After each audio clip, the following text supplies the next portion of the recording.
أعوذ بالله من الشيطان الرجيم بسم الله الرحمن الرحيم السلام عليكم ورحمة الله وبركاته.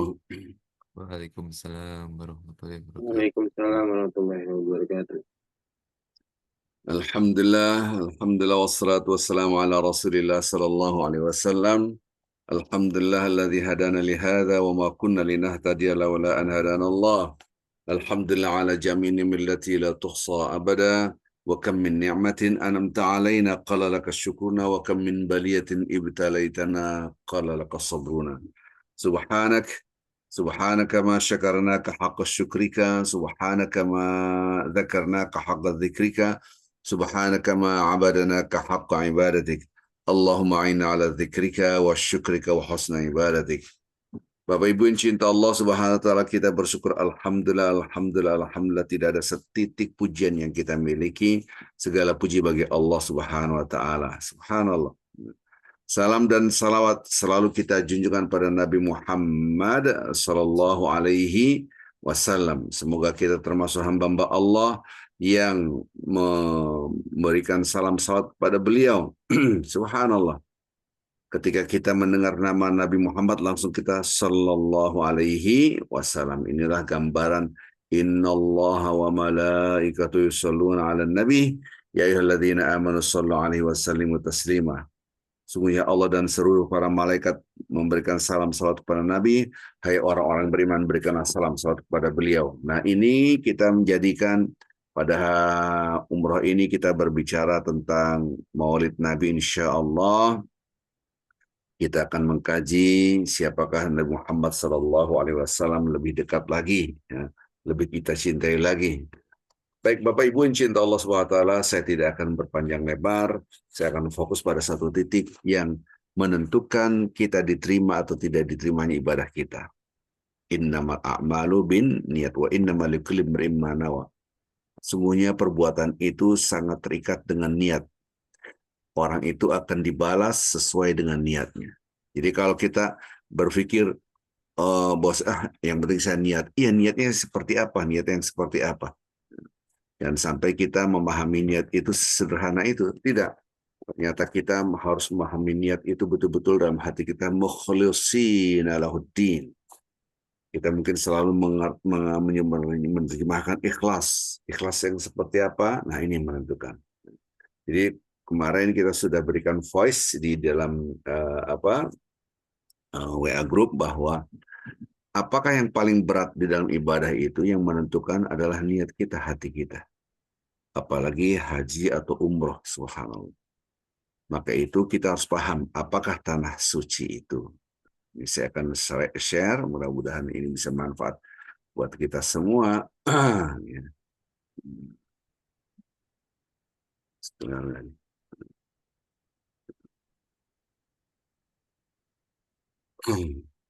Kita bahas sebagai tamu Allah. Sebagai tamu Allah, kita tahu yang disebut dengan tamu itu, kalau kita menjadi tamu, ya, kalau kita jadi, taruhlah saya datang ke rumahnya Mas Radit ataupun si Pak Ahmad ataupun siapa, berarti saya harus menghormati tuan rumah. Gitu.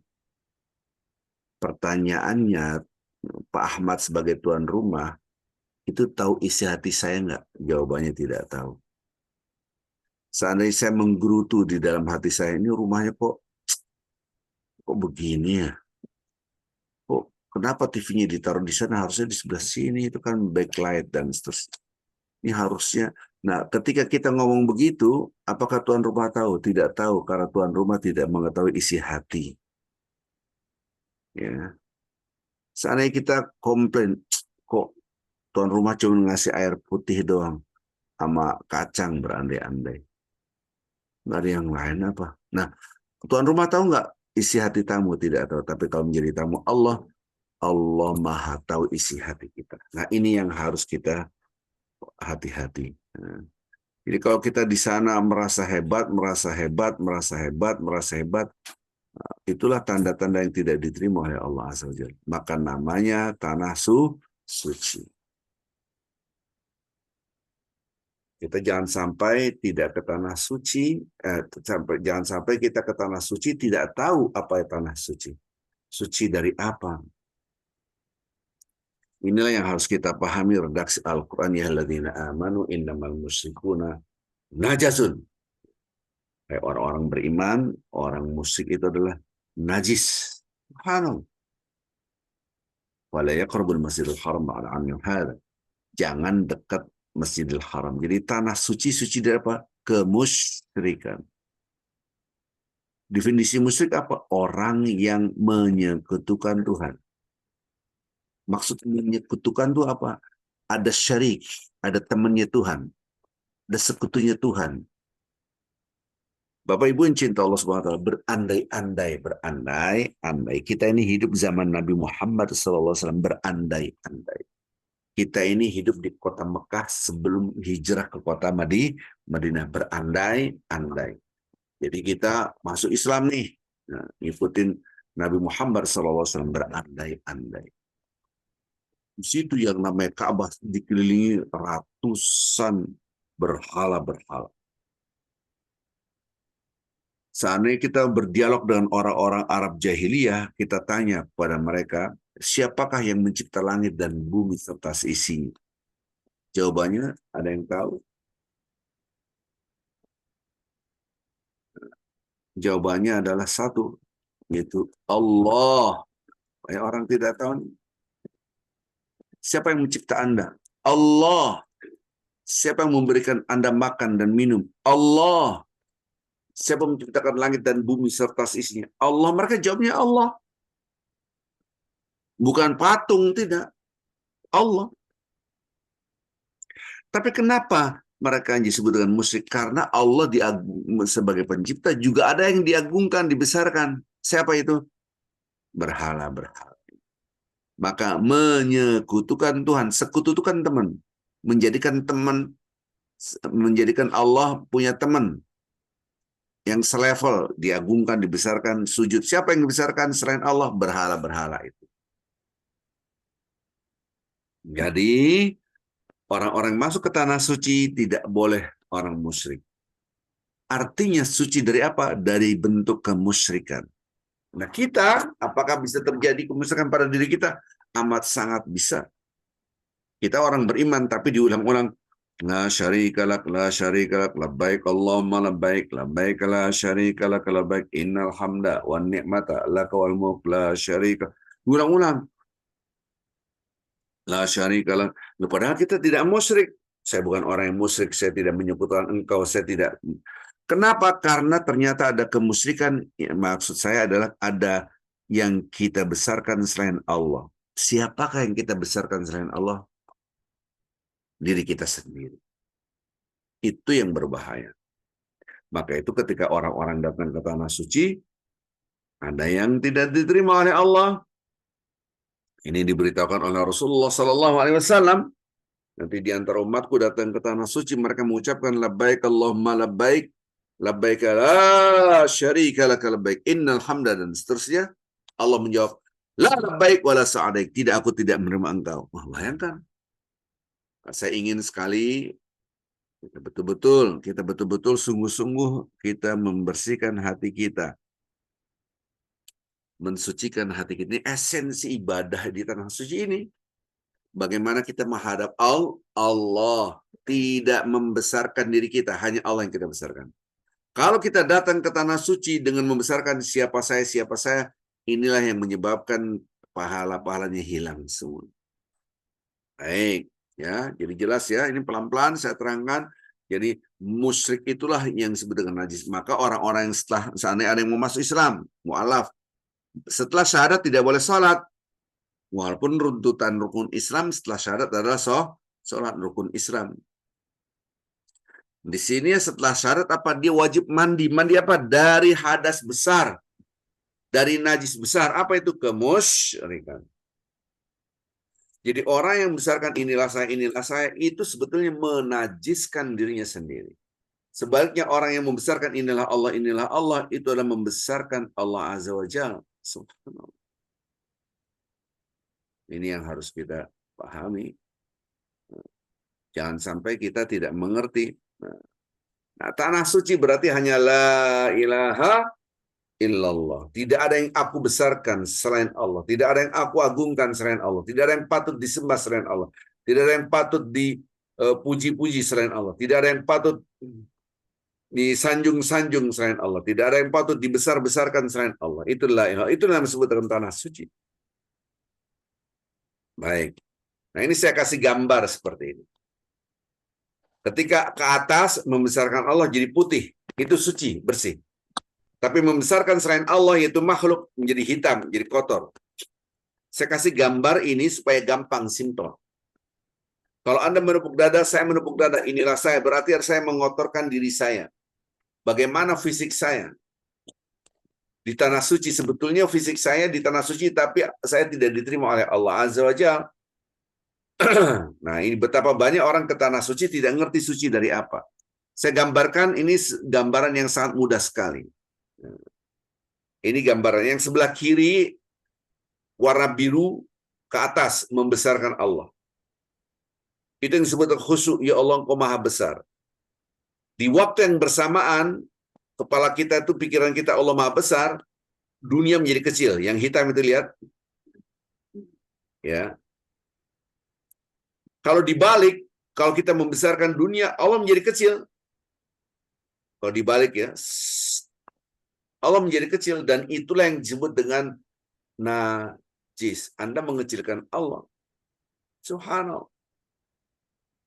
Semakin orang itu membesarkan Allah, semakin dia merendahkan dirinya. Allahu Akbar, Allah Maha Besar. Hati kita coba, merasa hebat atau tidak? Merasa jago atau tidak? Membersihkan jiwa ini yang paling susah untuk ke tanah suci. Kalau tawaf, sa'im, larangan-larangan ihram, sudah tahu semua, saya tidak akan bahas itu Bapak Ibu yang cinta Allah SWT. Tapi saya membahas bagaimana hati kita betul-betul membersihkan dari who am I. Hati kita hanya who is Allah. Man Rabbuka. Jadi ketika kita nanti wafat, ditanya siapa Tuhanmu. Maka orang yang benar-benar beribadah, membesarkan Allah, dia mengecilkan dirinya. Jangan sampai kita ke tanah suci, tapi di mata Allah kita najis. Nah, sekarang kita belajarlah ini. Ini yang harus kita pelajari. La ilaha illallah wahdahu la syarikalah. Lahul mulku wa lahul hamdu wa huwa ala kulli syai'in qadir. Harus kita ulang-ulang. La ilaha illallah, tidak ada yang patut disembah, tidak ada yang berhak disembah selain Allah. La ilaha illallah, tidak ada yang berhak dibesarkan selain Allah. La ilaha illallah, tidak ada yang berhak diagungkan, disucikan, dipuja-puji selain Allah. Dibalik, apakah Anda memuji selain Allah? Siapa yang kita puji? Diri kita, harta kita, ilmu kita, kepintaran kita, jabatan kita, kecantikan kita, kegantengan kita, kehebatan badan kita yang keker, dan seterusnya. Inilah yang berbahaya sekarang. Diulang lagi, kalimat la ilaha illallah, itu kan bisa saja ilahi Allah, tapi tidak. Ilahi Allah itu maksudnya Tuhanku hanyalah Allah, yang aku sembah adalah Allah. Tidak, tapi la ilaha illallah, itu penekanan. Saya minum susu. Saya tidak minum apa-apa selain susu. Beda. Yang kedua beda. Saya minum kopi. Saya tidak minum apa-apa kecuali kopi. Kira-kira gitu. Berarti ini sebuah penekanan. Saya membesarkan Allah. Allah yang disembah. Allah yang dibesarkan. Allah yang diagungkan. Dengan kata-kata, tidak ada yang berhak disembah selain Allah. Tidak ada yang berhak dibesarkan selain Allah. Tidak ada yang berhak dia. Nah, beda. Itulah yang disebut dengan tauhid. Bahasa Arab. Kenapa seperti ini? Jawaban cuma satu. Karena kecenderungan kita untuk membesarkan selain Allah besar.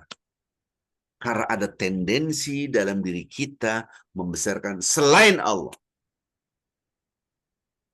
Saya kasih tahu. Tadi kamu kemana? Saya tadi ke sekolah. Terus orang tua waktu menanya anak SD ini, kamu tadi kemana? Saya ke sekolah, Bunda. Ayo kemana? Ke sekolah, Bunda. Ayo kemana? Saya tidak kemana-mana kecuali hanya ke sekolah. Nah, beda. Itu sebuah penekanan.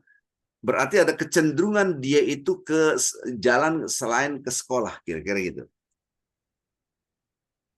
Kita melihat tendensi yang najis, yang kotor dalam diri kita, namanya fujur namanya. Itu redaksi surah Al-Quran. Ya. Kecenderungan ataupun kekuatan yang mendorong kita untuk menajiskan diri kita, mengotori diri kita, namanya fujur. Surah Asy-Syams. Wa nafsi wa ma sawwaha fa'alhamaha fujuraha wa taqwa. Jadi setiap orang itu di dalam dirinya ada fujur. Ada kekuatan yang mengajak kemaksiatan. Ada kekuatan yang mengotori dirinya. Istilah kotor dari mana? Lihat redaksinya. Qad aflaha man zakkaha wa qad khaba man dassaha. Untung bagi yang membersihkannya dan rugi bagi yang mengotorinya. Berarti ini najis, kotor. Di dalam diri kita juga ada takwa. Fa'alhama fujur wa taqwa, ada takwa. Takwa ini bersih. Kalau dari mana redaksi Al-Quran? Qad aflaha man zakkaha. Aflah itu artinya untung. Orang yang untung itu berarti bersih jiwanya. Maka orang yang bersih jiwanya berarti takwanya adalah kebersihan jiwa. Ya, maka kita harus hafal Allahumma ati nafsi taqwaha wa zakkiha anta khairu man zakkaha anta waliyuha wa maulaha. Nanti saya ajarin. Ini adalah zikiran membersihkan jiwa. Oke, lanjut ya. Jadi di dalam diri kita ada dua kekuatan yang mengotori diri kita, yang membersihkan diri kita. Kapan Anda kekuatan takwa? Ketika Anda membesarkan Allah, tok berarti jiwa Anda bersih. Tapi ketika membesarkan selain Allah, berarti kotor. Maka diulang-ulang di sini, la ilaha illallah, penekanan bahasa Arab tauhid. Tidak ada yang berhak disembah selain Allah. Seperti tadi, saya tidak minum apa-apa kecuali susu. Saya tidak kemana-mana kecuali ke sekolah. Kira-kira gitu. Ditekankan lagi. Wahdah. Hanya Allah saja. Hanya Allah semata. Hanya Allah tok. Hanya Allah doang. Nggak ada yang lain. Subhan. La syarikalah. Nggak ada sekutu baginya. Tidak ada kawan. Hanya Allah saja. Ini penekanan yang luar biasa. Penekanan-penekanan ini menunjukkan kecenderungan kita membesarkan selain Allah dahsyat. Ini menunjukkan bahwa di dalam diri kita ada fujur yang kuat, agresif, ofensif, menyerang kita untuk membesarkan selain Allah.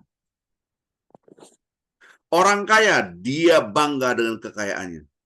Orang cantik, dia bangga dengan kecantikannya. Jadilah bintang film, bintang iklan. Fotonya di mana-mana, dipajang sana-sini.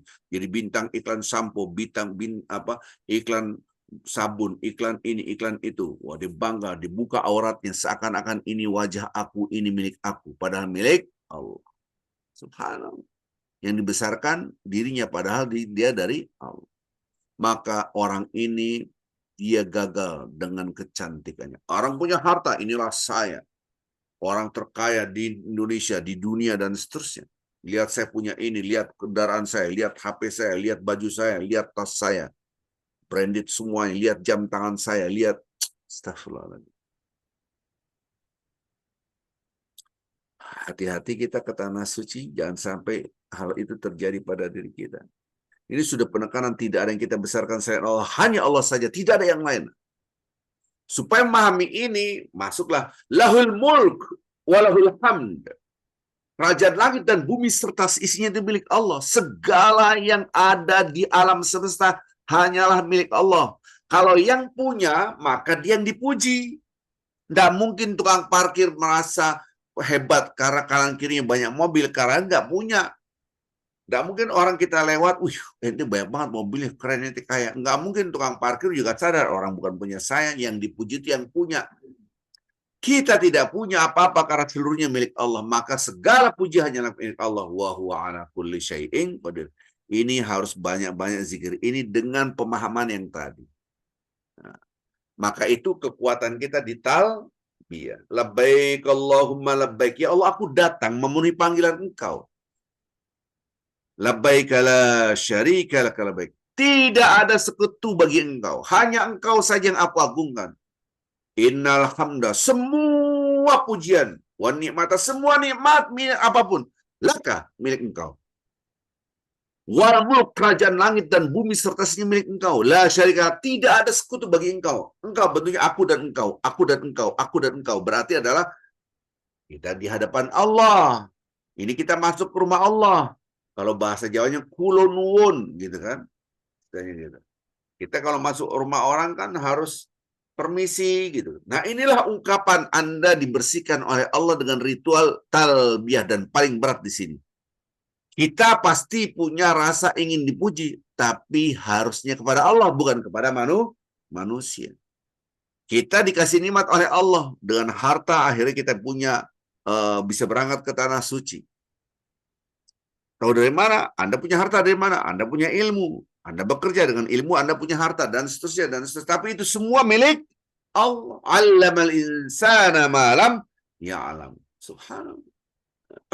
Baik, ya. Bagaimana Ustaz cara membersihkan jiwa? Nih saya ajarkan. Ini yang banyak tidak tahu ilmunya nih.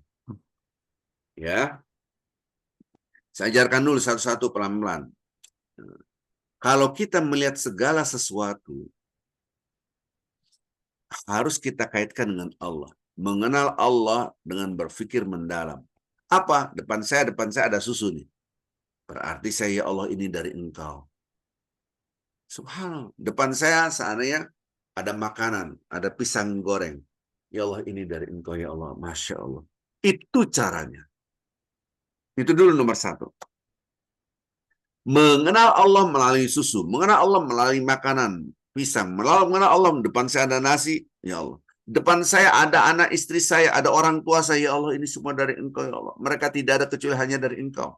Jadi apapun yang kita lihat dikembalikan pada Allah. Itu nomor satu, nggak ada lagi dari situ. Jadi nomor satu, semakin banyak mengenal Allah melalui alam semesta, menumbuhkan rasa. Nah, permasalahannya kita makan, enak banget coy, top markotop, ini yang salah. Jadi ketika kita makan enak, Allah, Masya Allah, ya Allah, Alhamdulillah, ya Allah. Ah, begitu caranya. Siapa di antara kita yang tadi bangun tidur langsung ke WC, ke kamar mandi, kagak doa, siapa? Atau siapa di antara kita yang duduk dulu, doa dulu, baru ke WC? Siapa? Kalau Anda tidak berdoa dulu, ya Allah, Alhamdulillah, ya Allah, ini dikasih Engkau, ya Allah, aku dapat tidur, Alhamdulillah, ya Allah, alladzi ahyana ba'da ma amatana wa ilaihi nusyur. Nah, berarti dia merasakan ini dari Allah. Tumbuhlah rasa terus. Dari WC keluar WC. Dari dalam WC, kamar mandi kita keluar. Habis pup, pipis, keluar. Ya Allah, Alhamdulillah, ya Allah, makasih Allah, alladzi adhaba 'anil adza wa afani, Engkau yang telah mengeluarkan kotoran dari tubuhku dan Engkau memberikan kesehatan. Coba. Siapa yang dari WC langsung lega? Maka tubuh ini bukan milik kita. Milik Allah. Bisa nggak? Ada nggak orang yang mau tidur nggak bisa tidur? Ada. Ada nggak orang yang mau pup, mau pipis tidak bisa? Ada. Orang sakit. Akhirnya pakai selang.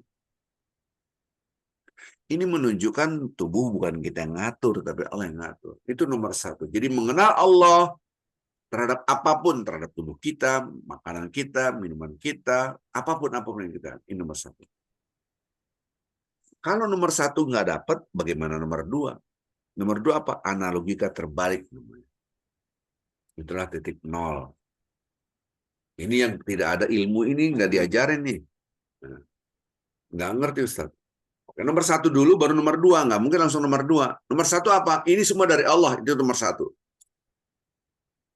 Kalau ini milik saya, maka tidur nggak pakai thank you. Nggak pakai thank you. Bapak Ibu beli pulpen. Kayak beli pulpen nih di toko buku. Anda pakai. taruh lagi pulpennya di kantong. Anda nggak mungkin bilang terima kasih ya, nggak mungkin. Pakai lagi pulpennya buat nulis, taruh lagi di kantong. Nggak mungkin ngomong terima kasih, betul nggak? Nggak mungkin. Orang punya Anda. Nah sekarang Anda menulis, sana nanti di airport berandai-andai. Oh mau nulis nggak ada pulpen. Ya ada orang di depan. Boleh pinjam pulpennya? Boleh. Pinjam. Anda kembalikan ngomongnya apa? Makasih ya. Oh iya sama-sama Pak. Tuh, karena itu bukan milik Anda. Siapakah yang tadi pagi bangun tidur nggak pakai thank you? Karena Anda merasa memiliki. Siapakah yang selama bertahun-tahun dia bisa tidur, kemudian selama 1 minggu dia nggak bisa tidur, pas dapat tidur, Alhamdulillah akhirnya saya bisa tidur. Saya kemarin agak ada accident, tangan saya sakit, belikat saya sakitnya luar biasa, pakai baju susah, buka baju susah, ya sakit, tengok kanan kiri susah, kemudian dipijit, lama-lama bisa, ya Allah alhamdulillah bisa pakai baju. Bayangin, selama ini pakai baju nggak pakai alhamdulillah. Ada si fulan dia nggak bisa pipis, akhirnya ke rumah sakit. Ini jemaah saya. Waktu itu di Mekah, dia dokter. Mau pipis, susah minta ampun. Akhirnya itu pecah tuh yang namanya batu dengan darah, dengan pecahan batunya, dengan air seninya. Ya Allah, alhamdulillah ya Allah. Alhamdulillah. Siapa yang tadi dari WC tidak mengucapkan Alhamdulillah di adhabani al-adha wa afani. Ya Allah, aku bersyukur Engkau telah memberikan kesehatan, Engkau telah mengeluarkan kotoran dari tubuhku dan Engkau memberikan kesehatan. Kalau Anda habis keluar dari WC, Anda tidak mengucapkan itu, berarti Anda merasa tubuh milik aku. Itulah yang berbahaya. Padahal tubuh bukan milik kita. Barang siapa yang bangun tidur tadi tidak mengucapkan Alhamdulillah, berarti merasa tidur milik aku. Suatu hari Anda tidak bisa tidur, berhari-hari nggak bisa tidur, akhirnya bisa tidur. Alhamdulillah. Ada jemaah saya, jemaah haji, umroh, berangkat ke Tanah Suci. Dia pulang, dia sakit, nggak bisa tidur. Masuklah rumah sakit di Permata Hijau ini. Allah Akbar, istrinya nangis-nangis. 1 hari, 2 hari, 1 minggu, nggak bisa tidur. Pakai obat ini, hanya tergantung obat. Akhirnya datang ke rumah. Pak Ustadz, tolong suami saya, Pak Ustadz. Nangis. Nggak bisa tidur. Ngomongnya udah ngaco, karena nggak bisa tidur. Akhirnya saya pegang umur-umurnya, saya zikir, dia tidur. Istrinya langsung nangis. Ya Allah, Alhamdulillah, Pak Ustadz, ya Allah. Nangis tuh. Suami saya bisa tidur. Selama ini semua suami tidur kagak ada syukur-syukurnya. Malah diomelin, ngorok mulu gitu kan. Padahal itu nikmat yang tidak ada tandingannya. Anda nggak bisa beli. Itu yang namanya tidur tuh nggak bisa dibeli. Kebetulan orang ini punya duit ini, tapi nggak bisa tidur. Allahu Akbar. Subhanallah. Itu baru satu. Berarti kalau kita ini merasa punya, hati kita akan kotor. Ini milik Allah. Berarti hati kita bersih. Itu dulu nomor satu. Maka itu dibersihkan. Innal hamda wa ni'mata laka, milikmu.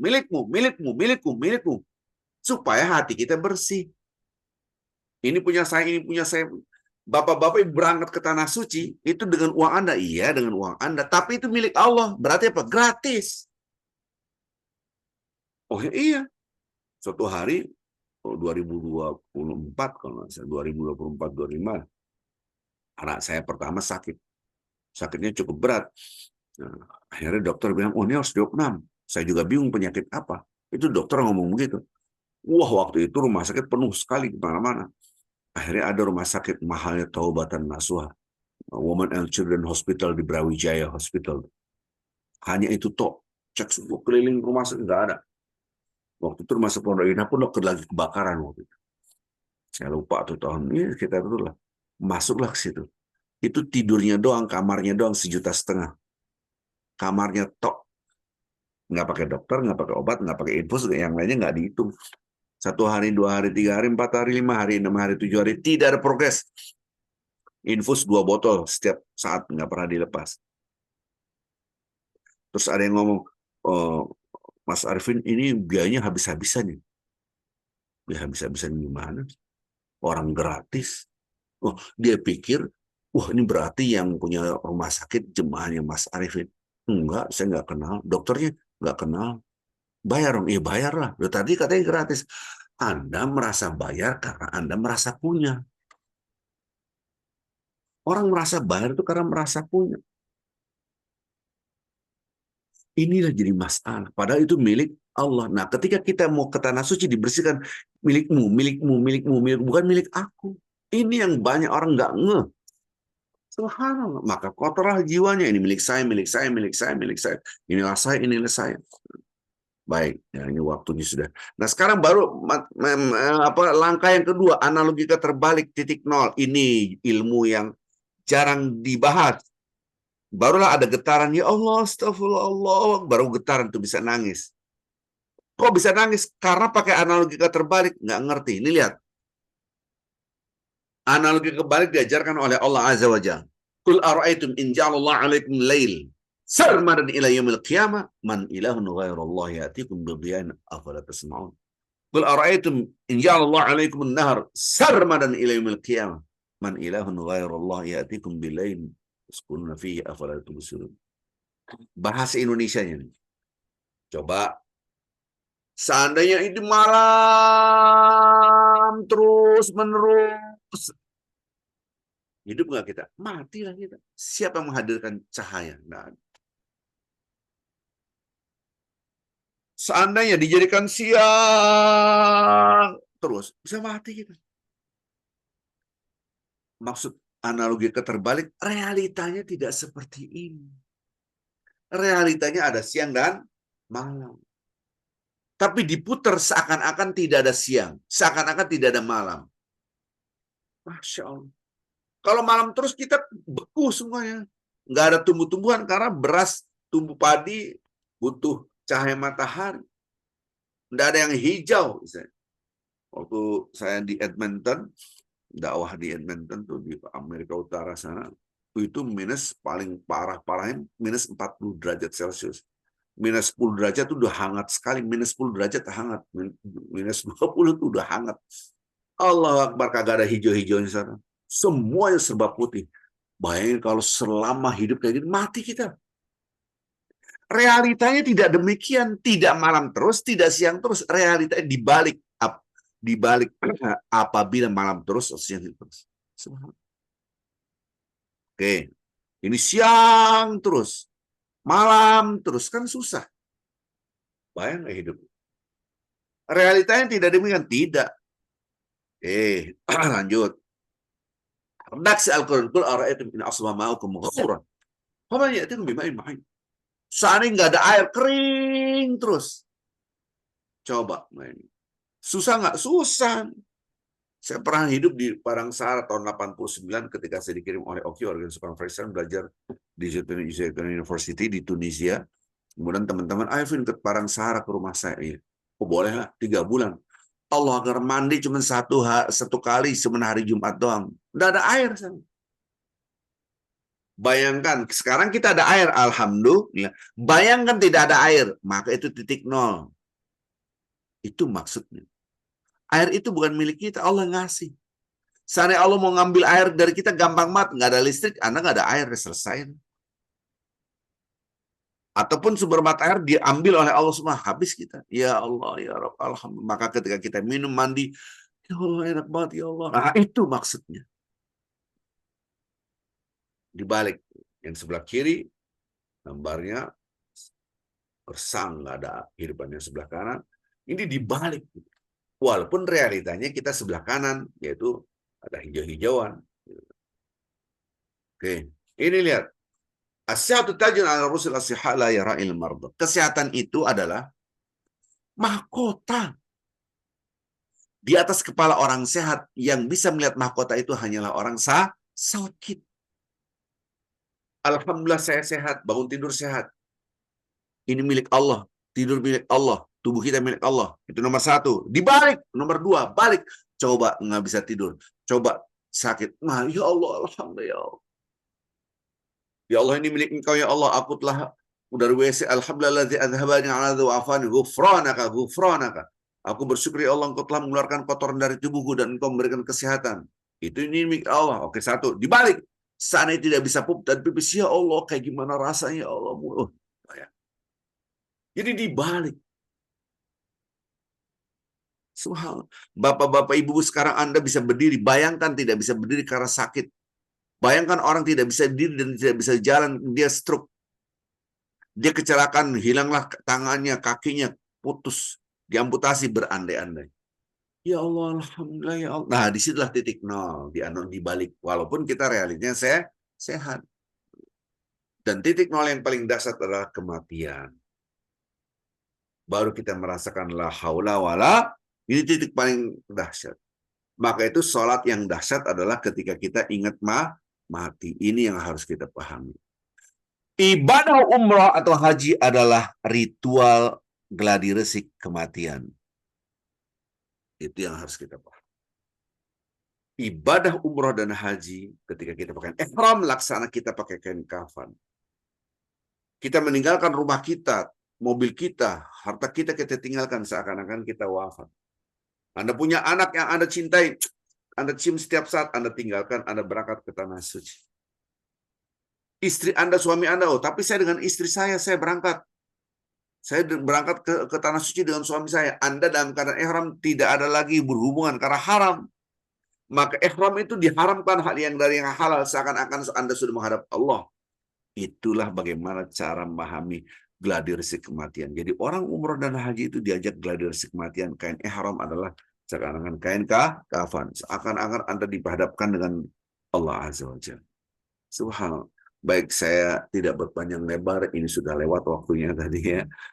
Saya rasa ini saja dari saya. Kalau ada pertanyaan silahkan. Nanti kita akan ketemu lagi di airport insya Allah ya. Mudah-mudahan kita selalu zikir yang kita hafal, la ilaha wahdahu la syarikalah, lahul mulk wa lahul hamd, yuhyi wa yumit, wa huwa ala kulli syai'in qadir. Dia yang menghidupkan, mematikan dia. Ya, kita coba untuk dilatih hati kita. Talbiyah innal hamda. Ya Allah, semua pujian wa nikmat, semua nikmat milik Engkau ya Allah. Tidak ada lagi la syarikalah, ya Allah, enggak ada, hanya Engkau toh, bukan saya. Merendah, merendah, merendah. Itulah orang yang diangkat derajatnya oleh Allah. Saya rasa ini, silakan ada yang mau bertanya, Bapak Ibu yang cinta Allah SWT, silakan ada yang mau bertanya. Ada pertanyaan, Mas Radit, ada yang bertanya nggak nih? Silakan Ibu, Bapak yang join, barangkali ada yang ditanyakan perihal untuk persiapan mungkin karena ibadah umrohnya akan kita lakukan Ini kan belum dibahas hal-hal kayak begini ya. Iya, betul Ustaz. Ya, seperti itu. Baik, kalau tidak ada pertanyaan, silakan diklik aja unmute.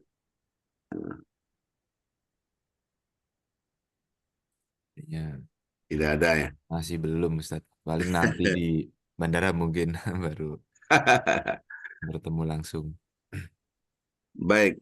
Bapak Ibu yang cinta Allah Subhanahu wa taala, mudah-mudahan ini ada manfaatnya buat kita semua ya. Jangan sampai kita tidak memikirkan hati kita. Yang paling berat adalah bagaimana kita memikirkan hati kita yang betul-betul bersih sehingga kita ke tanah suci dengan kesucian hati. Semakin orang tawadhu, semakin disucikan Allah. Semakin orang menunjukkan who am I, itulah yang susah diterima oleh Allah Azza wa Jalla. Dan repotnya kan orang-orang ke tanah suci adalah orang-orang yang punya. Kalau dari mana redaksi Al-Quran? Manis tatu ainai sabil. Yang ke tanah suci yang mampu. Berarti yang mampu adalah orang yang punya. Kecenderungan orang punya, menepuk dada itulah. Padahal nanti di akhirat ketika kita wafat, nama kita pun tidak ditanya. Man Rabbuka, siapa Tuhan? Baik. Kita tutup dengan kafaratul majlis. Subhanakallahumma bihamdika asyhadu an la ilaha illa anta astaghfiruka wa atubu ilaik. Assalamualaikum warahmatullahi wabarakatuh.